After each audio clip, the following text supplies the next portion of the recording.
Si yo antes tenía mis vecinos de toda la vida y ahora quién sabe con quién estoy o enfrente no lo conozco, entonces podía elegir con quién tenía al lado o también en qué sector, si era cerca de la esquina, cerca de la avenida.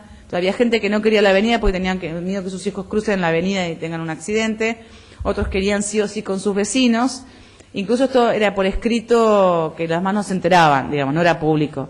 Y una vez contaban, justo escuché, no lo había escuchado hace poco, de que contaban que parecía que una madre e hija querían estar juntas, pero la hija puso como que, cuando eligió, que quería estar lejos de la madre, ¿no? Entonces, pero bueno, esta idea de incluso de la localización consensuada era muy interesante, ¿no? En otro caso, digamos, esto es como si fuera una participación de arriba hacia abajo, o sea, fomentada el municipio fue el que generó las condiciones para la participación, porque no es que estaba la organización barrial dada. El ejemplo contrario es Villa Palito, que también es muy conocido, ahí pueden encontrar en YouTube un montón de experiencias, también conocido como Fuerte Apache, al barrio Almafuerte. Ahí era al revés, la organización era la que condicionaba al Estado, incluso con una experiencia muy interesante en cuanto a un error también muy fuerte, un problema muy grave que genera el Estado, es que programas en simultáneo.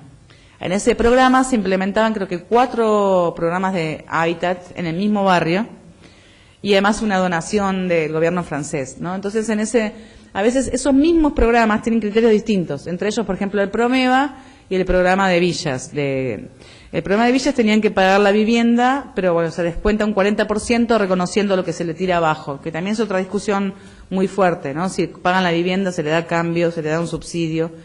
Y el Promeva, que todavía en esa etapa de Promeva 1 implicaba mejoramiento en la vivienda y a veces un pequeño módulo como un monoambiente para que después se desarrolle, un núcleo básico, no se le cobraba nada, era un subsidio. Entonces la vereda enfrente uno tenía que hacer una vivienda gratis, y el otro se pagaba, digamos. Entonces lo que hicieron ellos fue decir, nosotros tenemos un proyecto, discutieron un proyecto y todo lo que viene del Estado alimenta a nuestro proyecto, si no, no. Entonces lo que hicieron fue ellos mismos gestionar, organizar los recursos del Estado y constituir su proyecto. Este fue el caso que dijeron que el casco histórico permanece, digamos, ¿no? Entonces, y ellos no construyeron nunca por empresa, eligieron la forma cooperativa. Y en realidad es uno de los programas que continúa porque había elegido la forma cooperativa, pero ellos tuvieron que la capacidad de articular lo que el Estado no hace horizontalmente.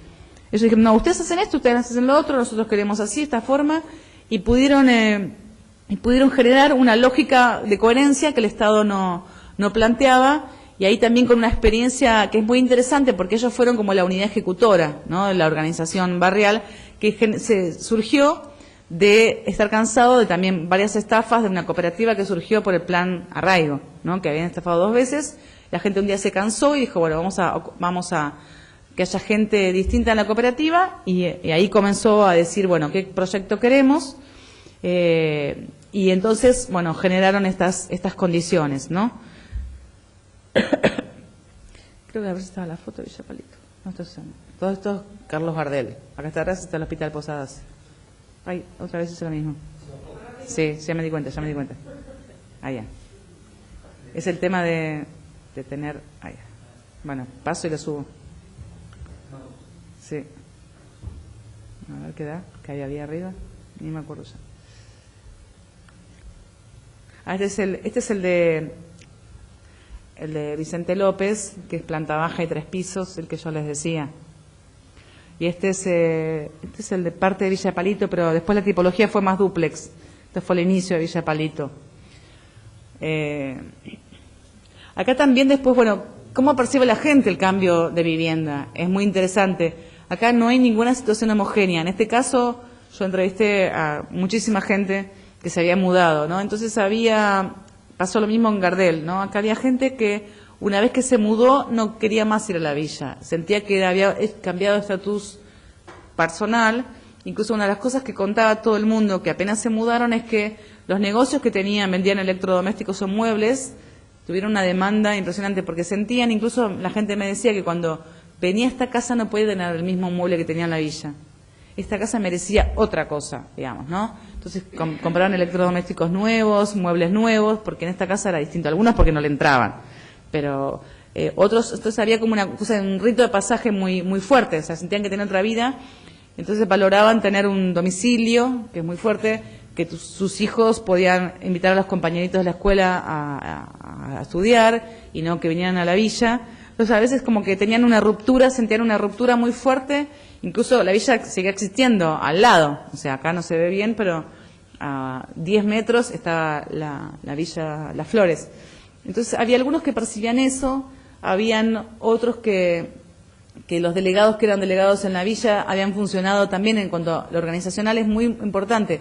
El delegado de una manzana a la villa a veces era delegado en el conjunto y funcionaba, y ese fue el conjunto que hizo una parrilla abajo, un patio, mesa, hizo toda una infraestructura comunitaria muy importante. De hecho, obviamente el municipio, nada. Y estos acá tenían acá el alambre, ellos querían poner toda la reja, los 3 conjuntos, pero no les alcanzaba la plata. También acá poner protección de balcones es central, o interno o protección de balcones y de escaleras. Y entonces, bueno, esta es una de las formas, y la gente percibía que entonces cambiaba de vida. Otros no, como que nada había cambiado, otros extrañaban horrores su casa, digamos, extrañaban su perro, extrañaban el ámbito en el que estaban, no se sentían, que no sabían quién eran los vecinos, no tenían relación con el vecino, en cambio en la villa se conocían de toda la vida. Entonces había muchas percepciones muy distintas de este cambio. En Gardel también, que había algunos que decían, bueno, nosotros somos villeros toda la vida, vamos a seguir siendo villeros, nosotros nunca fuimos villeros, ¿por qué nos consideran villeros? Y ahora es injusto. Nosotros ahora cambiamos y espero que la gente nos valore distinto. Otros, bueno, muchas diferentes miradas respecto de este cambio. Creo que quizás los procesos más interesantes se dan en un mediano y largo plazo, que el cambio en esto no se puede ver tan rápidamente, ¿no? Acá la pregunta también de cuándo evaluar es una pregunta muy importante. Yo no tengo una respuesta clara, pero está claro que a medida que pasa, que el tiempo no es igual, no es lineal, no es lo mismo a los pocos meses que a los 10 años, que a lo mejor ya viven 8 en un solo departamento, o qué. Entonces, ¿cuándo evaluar es todo un tema? Pero la experiencia de Villa Palito o Barrio Almafuerte también es muy interesante, de cómo fue el proyecto de abajo hacia arriba. Acá es como que también, en general, muchos de estos programas llegaron, pero no por una demanda de la gente, sino que el Estado vino y dijo, bueno, vamos a urbanizar esta villa, y bueno, está bien. Entonces también no es lo mismo cuando esto es demandado, a cuando esto es aceptado, a cuando esto es propuesto en un contexto de fuerte participación, digamos. Entonces también era muy difícil evaluar un programa, porque vemos que cada municipio es distinto. Este programa también fue el que utilizó el San Isidro para urbanizar la Cava, expulsando a casi la mitad de la población. Entonces es muy difícil evaluar un programa, porque también permite esta flexibilidad. Esa es una de las particularidades de este programa, digamos. Entonces, depende acá también, la importancia del municipio también, ¿no? Cuál es el que articuló, qué forma se sentó con las familias a generar la participación y qué proyecto, ¿no? En qué etapa. Eso es una de las... No. Eso es una... Faltaba una entonces, ¿sí? No. Eso es un poco lo que pasa con las villas. Y acá una cosa para mí, para cerrar, es muy importante. Entonces, esto coexiste, aunque ahora está muy frenado con los programas federales de vivienda. En este caso no, porque era por cooperativa, entonces continúa el mejoramiento. Y en realidad lo que sucede es que el contexto actual, por eso estaba la foto última, la de gracias, que era, ¿qué podemos encontrar? Desalojos, o sea, cambió el paradigma internacional, cambió el consenso académico, cambió la cabeza, digamos, de general la mayoría de los actores. ¿Pero qué encontramos? Desalojo, esto es el indoamericano. Este es un desalojo violento, murieron 3 personas.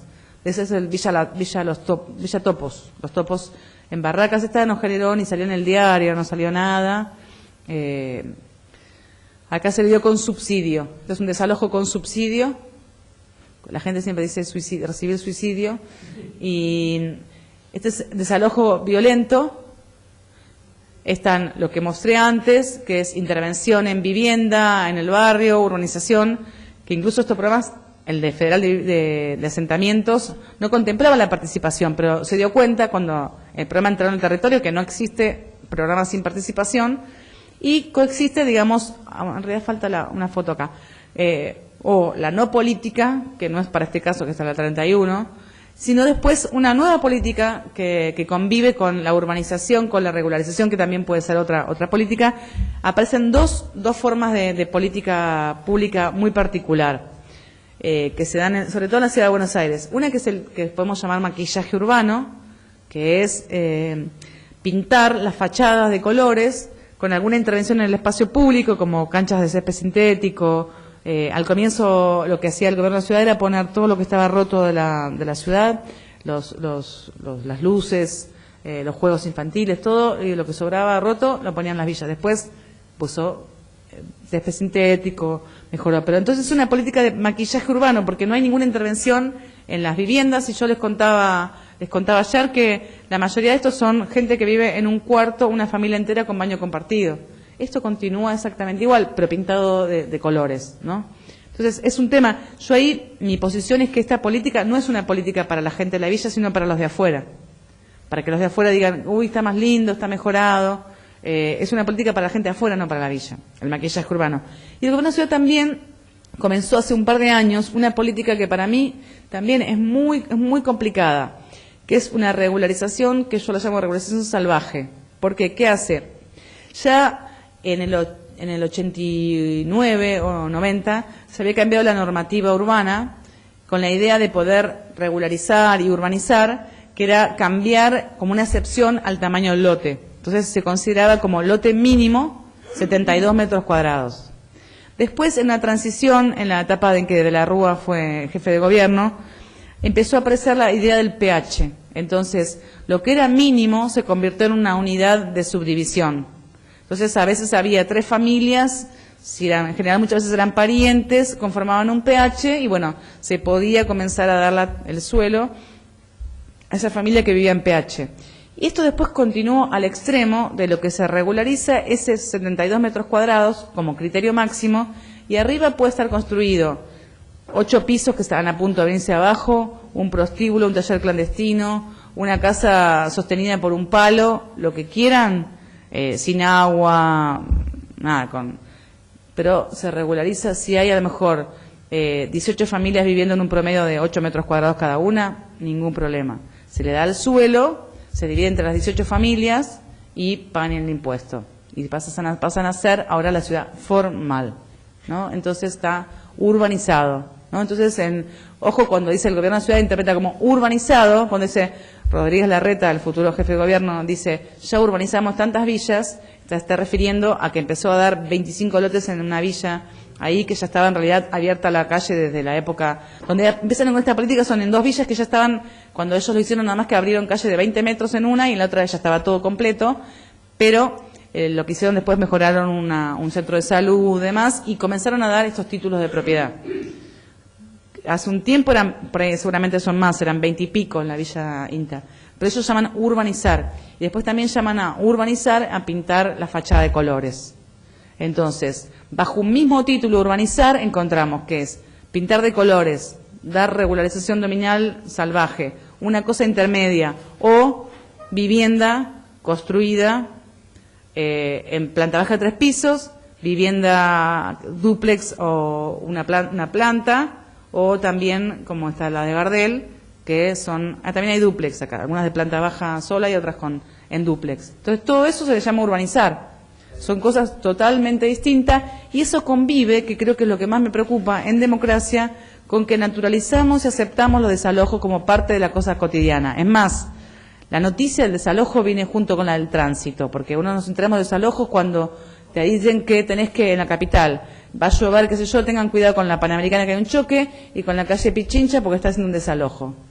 Eso es una noticia del tránsito, los desalojos. Entonces, esto convive y me parece que hay que discutir también, entonces, bueno, cuál es el paradigma con el cual vamos a tener política de hábitat con los asentamientos. Y con eso no digo más nada.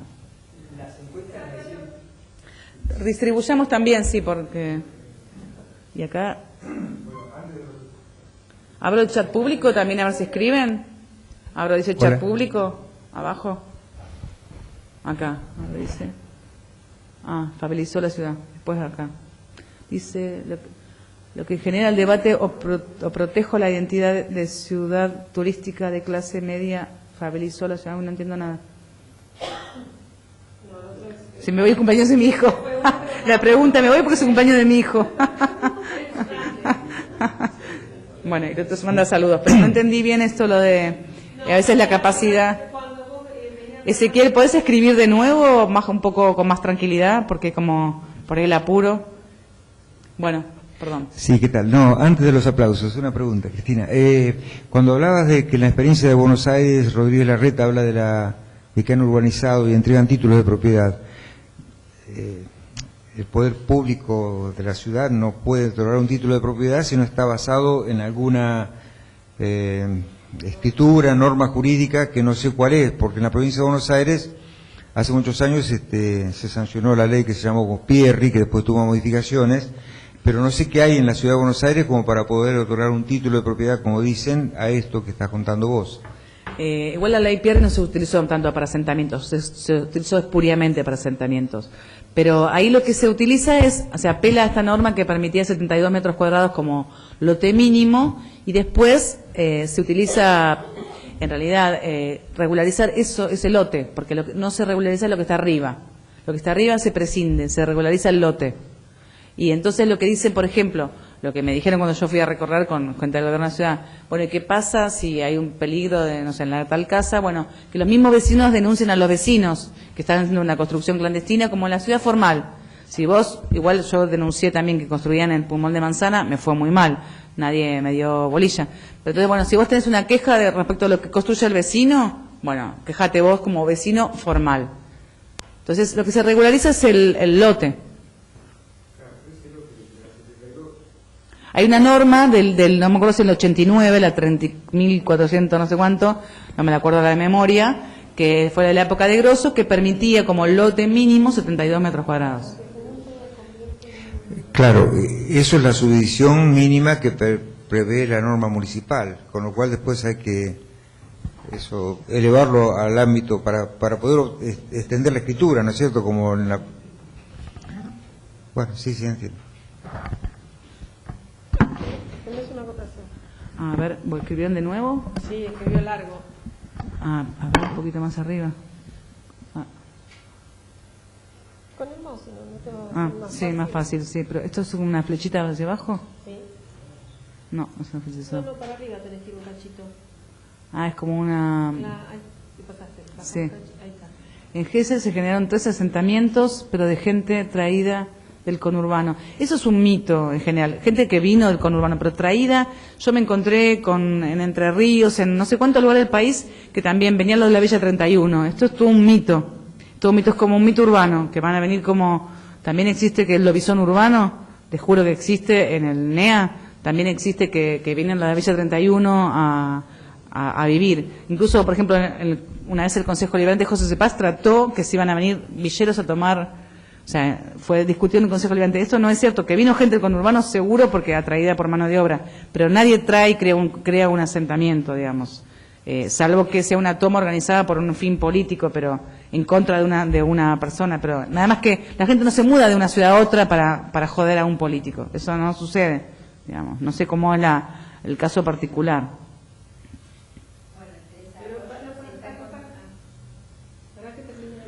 A ver.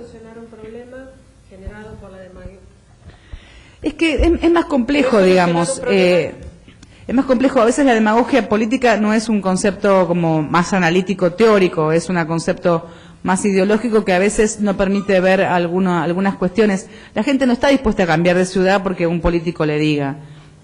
Lo que sí sucede es en contexto político, uno sabe, le vamos a ir una lectura, hay épocas del año o tiempos políticos que favorecen.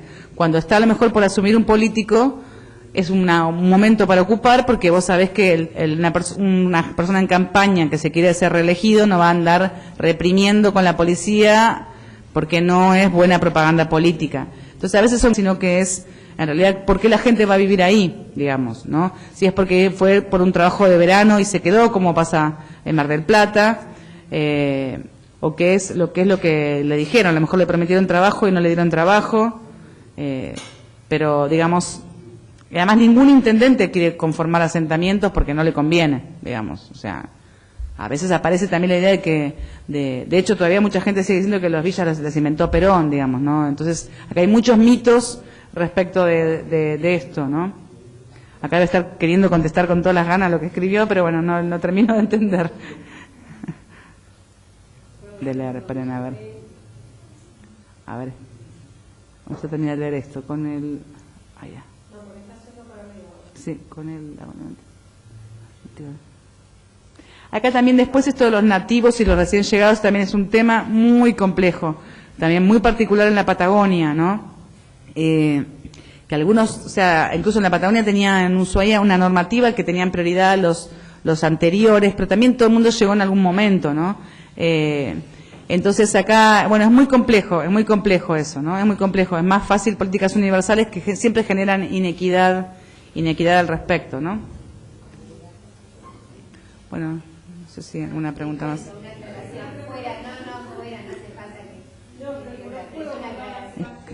Recientemente confirmado, porque teníamos aulas de desarrollo con la universidad y gente que fue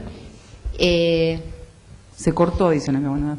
que digamos no sería lo correcto llamar relocalizada, porque en realidad no se le dieron las condiciones.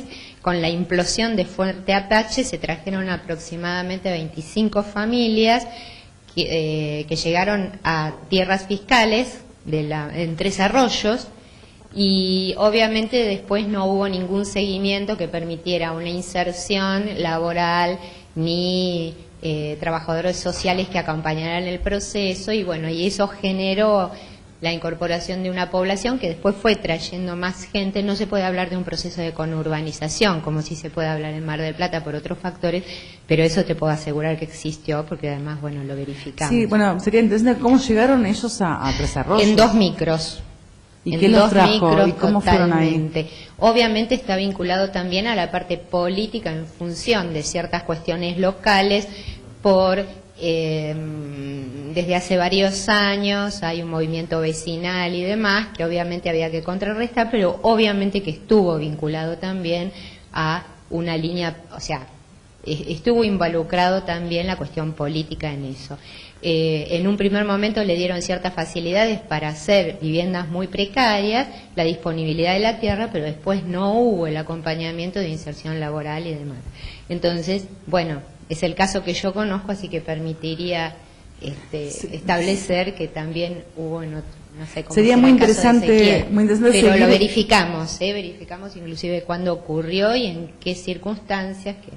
Son casos muy interesantes en realidad para registrar y documentar, porque digamos, ¿con qué interés puede tener a lo mejor un político o un intendente en traer gente de un... Porque ese fue el caso cuando se implotó Fuerte Apache, que se le dio un subsidio, y también ahí aparecieron muchos mitos que también José Cepaz también discutió si recibía gente con subsidio. Digo, en José Cepaz, que es un municipio muy pobre, bueno, gente con un subsidio que era bastante considerable en dinero en ese momento. Entonces, pero también a veces yo me encontré en muchos lugares interior el mito de que están por venir traer gente de la Villa 31. En general siempre Villa 31 o Fuerte Apache, son los dos lugares. No conozco ese caso puntual, habría que seguir, porque ¿quién tuvo la idea de llevar gente del conurbano a una localidad de la provincia de Buenos Aires? La realidad es que acá pasó lo mismo.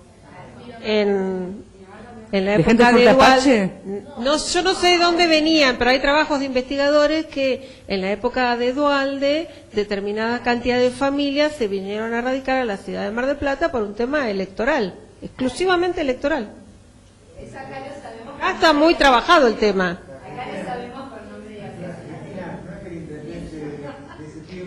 Era el gobernador, era un poco más amplio. Claro, cuando alguien quiere jorobar a otro, estamos ya Claro, a otro tema. eso es pero lo que pasó. Puede ser, pero tiene que estar muy claro, porque digo, también convive con el mito, digo, yo a cada lugar de la provincia, de la capital, les parecía que van a venir a Concordia, que van a venir a Gualeguaychú, que van a venir a Jujuy. Es un determinado momento que se dio en el caso particular de Mar del Plata. Yo te hablo de lo que conozco. A veces sí digo, hay tomas que es un intendente que sabe que el otro va a ganar, fomenta Eso sí. generarle un problema. Pero ese a veces fenómeno- trasladar que el gobernador con alguna, a lo mejor alguna promesa de trabajo que no se cumplió, alguna cosa por el estilo. Exactamente. Sí, sí. En el caso de Tres Arroyos, un parque industrial y demás, se intentaba fortalecer con ciertas perspectivas, pero para esto simplemente fue trasladar población. Bueno, acá también. Bueno, a lo mejor esos casos alimentan el mito de la invasión de los de la 31. No, no, digo, a veces esos casos alimentan un mito generalizado, de Ostantelcara, de que van a venir a... Ocupación en lugares puntuales, se sabe. Bueno, le vamos a dar las gracias a Cristina por